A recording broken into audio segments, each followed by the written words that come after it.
నమస్తే, welcome to RK channel. Sambepalli Nallagangamma దేవాలయం చాలా ప్రసిద్ధి చెందింది. కోరుకున్న కోరికలు, అలాగే పిల్లలు పుట్టని వాళ్ళకి పిల్లలు కలగడంతో ఇక్కడ అమ్మవారి మీద నమ్మకంతో చాలా ప్రాంతాల నుంచి కూడా ఇక్కడికి రావడం జరుగుతుంది.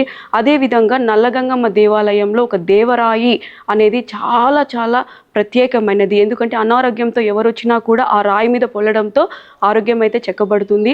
అది నమ్మి దూర ప్రాంతాల నుంచి కూడా ఇక్కడ భక్తులు రావడం జరుగుతుంది. దేవరాయి గంగమ్మ అనేది ఏంటి అనేది ఒక్కసారి స్వామివారి మాటల్లో అడిగి తెలుసుకుందాం. దేవరాయి నల్లగంగమ్మ అని చెప్పాను కదండి, అమ్మవారు అయితే ఇక్కడ గర్భగుడిలో ఉన్నారు.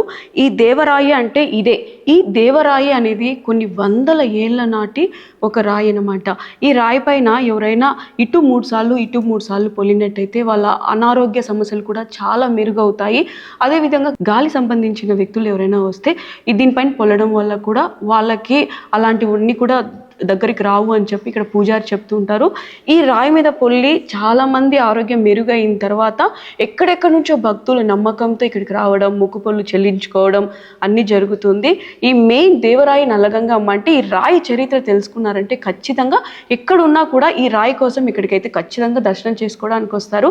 అదేవిధంగా మనం చూసినట్టయితే ఈ రాయి పైన క్లియర్గా శిలాశాసనాలు, అంటే మనకి ఇది అర్థం కూడా కావు, సైంటిఫిక్గా ఆలోచించినా అసలు ఏంటి అనేది కూడా మనకు తెలియవు. ఎందుకంటే ఇది కొన్ని దైవ రహస్యాలు ఉండొచ్చు, అంతు చిక్కని రహస్యాలు అయితే ఉండొచ్చు. అంత పవర్ లేకపోతే ఇక్కడ దేవరాయి నల్లగంగమ్మ గుడికి వేలలో వస్తూ ఉంటారు భక్తులు కూడా నమ్మి. అదే కాకుండా ఇక్కడ చాందిని బళ్ళు కానీ తిరునాళ్ళు కానీ చాలా అంగరంగ వైభవంగా కూడా చేస్తారు.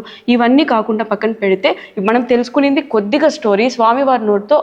ఈ కథ అంతా ఏంటి, ఈ రాయి వందల ఏళ్ళ నాటి తర్వాత ఎలా బయటపడింది, మనం అన్ని డీటెయిల్స్గా అడిగి తెలుసుకుందాం. దేవరాయి నల్లగంగమ్మ ఇక్కడ రాయిని చూసాము, అమ్మవారిని దర్శనం చేసుకున్నాము. కథ, చరిత్ర, పురాణం అన్నీ కూడా మనకి స్వామివారు చెప్తారు.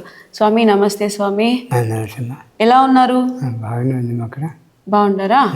స్వామి, దేవరాయి నల్లగంగమ్మ ఆలయము చాలా ప్రసిద్ధి చెందింది. ఒక్కసారి ఈ ఆలయం గురించి చెప్తారా? ఇక్కడ ఏమన్నా దేవరాయి ఏమన్నా పొల్లితే ఏమి ఆరోగ్యం బాగలేకుండా బాగవుతుంది. ఏ విషయాలకైనా దేవరాయి మీద పొల్లుకుంటా మనుషులు అనుకుంటే ఏదైనా జరుగుతుందమ్మా. ఒక డబ్బుల గురించి కానీ ఉద్యోగాల గురించి కానీ ఏదైనా జరుగుతుంది. ఇక్కడ ఏది అనుకున్నా జరుగుతుందమ్మా. జరుగుతుంది.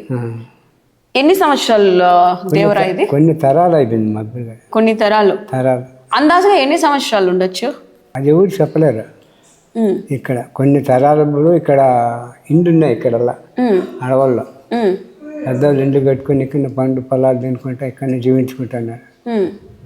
అప్పుడు వాళ్ళకి ఏదన్నా జ్వరం వచ్చినా తలకాయ నచ్చినా డాక్టర్ డెడ్ అని ఒక పెద్ద మంత్రిగాడు, పెద్ద సత్యాంతుడు ఈ దేవరాయిని నిలబెట్టి ఇక్కడ బేదాచరాలు కొట్టి వాళ్ళకి ఏమి ఇబ్బంది లేకుండా బాగుండాలని ఆయన వరం చేసిపోయినాడు. కొన్ని తరాలు ఆయన పేరు ఉండాలని. ఏమన్నా రాయి సోకినా కూడా బాగా అయిపోతుంది. అందుకు కొన్ని వేల మంది పులుతారు ఇక్కడ. మీరు చెప్పిన కథలో అయితే ఒక మంత్రగాడు ప్రజలకంతా జబ్బు చేసి నయం చేసే వ్యక్తి. ఇంకా నేను ఉండను అనుకుని రాయిని అయితే ప్రజల కోసం చేశాడు, ఆయన పేరు ఉండాలని పెట్టాడు నిలబెట్టాడు, బానే ఉంది. దాని తర్వాత స్వయంభుగా అమ్మవారు ఎలా వెలిసారు అనేది మీకు తెలుసా? మళ్ళీ ఈ దేవరాయికి ఆయన తోడు నల్లగంగమ్మని ఆయన తోడు నిలిపేసినారు. మొదటగా చూసింది అప్పట్లో చెప్తారు కదా మన పెద్దవాళ్ళు, స్వయంగా ఎలా వెలిసింది అని మన చిన్నప్పుడు చెప్పినప్పుడు అమ్మవారు ఇలా వెలిసింది అనేసి చెప్తారు. ఎవరు చూశారు, ఎట్లుండింది, అప్పుడు ఈ ప్రాంతం అంతా కూడా ఎలా ఉండేది? పెద్ద అడవి మామిడ అడవి అయితే ఇక్కడ కాపు చెట్లు మాండ్లు అరణ్యం.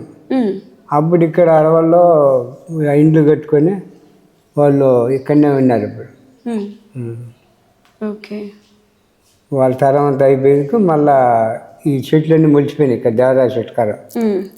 మళ్ళీ కొన్ని ఎండకు మళ్ళీ ఏరియాలు కనుక్కొని ఒక మేక నడువులు పోయింటే అటు మేత పోతుంటే ఆ రాయి సోకి చెట్లు నీళ్ళు తాగి ఉండేందుకు తయారైపోయింది. మళ్ళీ పెద్ద అయిన మేక ఏం బాగా కనపడలేదని చూసినాడు. బాగా మళ్ళీ ఎగురుతుంది. ఓకే, అడవిలో మేకలన్నీ మంద వెళ్ళేటప్పుడు బాగలేని మేక ఈ రాయి దాటుకునింది. అట్లా మేత వెళ్ళిపోయింది. అది దాటుకున్నప్పుడు బాగా అయిపోయింది మేకకి. దేవర చెరువు ఉంది, ఆ దేవర చెరువులో నీళ్ళు తగ్గుతుంటే ఏదో మా కుటుంబానికి రాలేదని చూసినాడు. ఎగురుతుందంట, ఏముంది ఇక్కడ అని మళ్ళీ చూసి మళ్ళీ ఊర్లో అందరిని పిలుచుకొచ్చి 4-5 మంది చెట్లు కొట్టేసి అప్పుడు అలా నుంచి ఇక్కడ ఆదివారం దాచారం పొల్లుకునేది, కాళ్ళు కోసుకునేది, టెంకాయలు కొట్టుకునేది. అప్పుడు అలా నుంచి బాగా జరుగుతుంది. స్వామి ఇప్పుడు కాదు, ఒక 3 ఏళ్ల కిందట చూసుకుంటే కూడా గుడి మామూలుగా ఉండింది, ఇప్పుడు చాలా ఇంప్రూవ్మెంట్ అయింది. చాలా బాగా నీట్గా భక్తులకి సదుపాయాలు కానీ చాలా బాగా చేశారు. ఇప్పుడు భక్తుల రద్దీ కూడా పెరిగిందని మీరే చెప్తున్నారు. ఆదివారం ఆదివారం ఎంత మంది రావచ్చు అందాజుగా? 2000 మంది వస్తారు. తక్కువ లేదు. 2000 మంది వస్తారు. ఒక ఆదివారం 3000 మంది కూడా వస్తారు. దర్శనం చేసి 6 గంటల నుంచి మళ్ళీ 6 వరకు వస్తానంటారు. ఇక్కడ జాతరలు తిరునాళ్ళు ఈ మలకల పన్నం రోజమ్మా, మలకల పుణ్యమే. ఇంకా 1.5 నెలలు ఉంది. అప్పుడు బండు దండికి కట్టారు, ఒక 10-12. ఓకే. ఏటలు లేదంటే 300 దొరుకుతాయి. ఏటలు కోళ్ళు 300-400 కోళ్ళు ఏటలు. చాలా ప్రాంతాల నుంచి వస్తుంటారు కదా, అంటే ఎక్కడెక్కడ నుంచి ఒకసారి మీ నోటితో చెప్తారా? అమ్మ ఇక్కడ మొక్కుబుళ్ళు ఉండేవాళ్ళు రాజంపేట దగ్గర ఇక్కడ పొదిటూరు కానించి, చిత్తూరు కానించి, ఎక్కడ మొత్తం చుట్టుపక్కల తిరుపతి కానించి వచ్చి వస్తారు ఇక్కడికి. అంటే అనుకున్న కోరికలు మొక్కుబళ్ళు అన్ని జరుగుతున్నాయి. జరిగితే వాళ్ళు మొక్కుబళ్ళు జరిగినాయి అనుకో, ఇక్కడ ఏటలు కొట్టి అందరికి దండాలు పెట్టేసి పోతారు. సరే స్వామి, మీ మాటల్లో చాలా బాగున్నాయి. ఆదివారం అయితే 2000 మంది నుంచి 3000 మంది భక్తులు అయితే వస్తా ఉన్నారని చెప్పిన వాళ్ళలో ఎవరికైనా అద్భుతాలు జరిగిండేటివి, నాకు ఇది జరిగింది అని మీకు ఎవరైనా చెప్పిన వాళ్ళు ఉన్నారా? వాళ్ళకు ఏదైనా ఆరోగ్యం బాగాలేకనట్టుంది, అప్పుడు ఈ దేవరాయ మీద పొందుతారు. వాళ్ళకు బాగా అయిందంటే మళ్ళీ ఏ రోజు చెప్తారు, పలాంతా అయిపోయింది పొద్దుంటే బాగా అయిందంటే వాళ్ళకి ఏ రోజులు కూడా వాళ్ళకి బాగా లేకంటే వస్తారు. చెల్లి తిన్నారంటే రాత్రి మీద పొందినారంటే వాళ్ళు గ్యారంటీగా బాగా అవుతారు. అంటే ఇప్పుడు ఒక్కసారి మొక్కుతారు, అంటే ఒక్కసారి పొల్లుతారు అనుకోండి రాయి పైన, దాని తర్వాత ఎన్నిసార్లు పొల్లాలి? ఒక్కసారి పొల్లితే సరిపోతుందా? 3 వారాలు. 3 వారాలు ఖచ్చితంగా. ఆదివారం పొందినారనుకో మళ్ళీ ఆదివారం అటు 3 వారాలు, లేదంటే వరుస కూడా 3 రోజులు తిరగచ్చు. అట్లయితే బాగా అయిపోతుంది. స్వామి, ఇప్పుడు ఈ రాయి గురించి చెప్పినారు, అమ్మవారి స్వయంభుగా ఎలా వెలిసిందని కూడా చెప్పినారు. ఈ చుట్టుపక్కల ప్రాంతాల్లో ఇప్పుడు ఎవరైనా పాముని కొట్టో చంపో దోషాలు తగిలి అలాంటి వాళ్ళు కూడా ఇక్కడికి వస్తుంటారా? వస్తారమ్మా. పాము దోషాలు, నాగదోషాలు ఉన్నా కూడా ఇక్కడ పొలితే కన్నా వాళ్ళ పాపం అంతా అక్కడికి పోతుంది.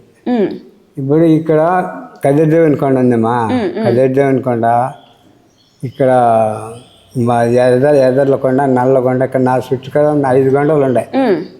ఇలాంటి బండలే కొండలు ఇప్పుడు ఇక్కడ ఉండే చూడమ్మా కొండలు. ఆ కొండలు ఆ ఎదర్ల కొండ అనేది కదిరిదేవుని కొండ అనేది వాళ్ళ సత్యం ఉంది అక్కడ, ఇక్కడ పట్టించుకోరు. ఇక్కడ నల్లగొండ ఉంది, ఆడ సత్యం ఉంది. ఇక్కడ ఎదర్ల కొండ ఉంది, ఆడ సత్యం ఉంది. వీళ్ళు పట్టి ఇక్కడ అడవుల్లోకి ఎండిపోతారమ్మా. ఇక్కడ పారు కదా, అంటే ఇలాంటి రాళ్ళు అనేవి ఉన్నాయి 5 చోట్ల ఉన్నాయి.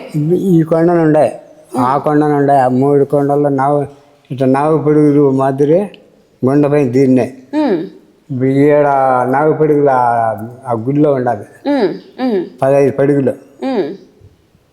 అప్పుడు ఆ గుడి కట్టించి అటు పూజ చేస్తున్నారు.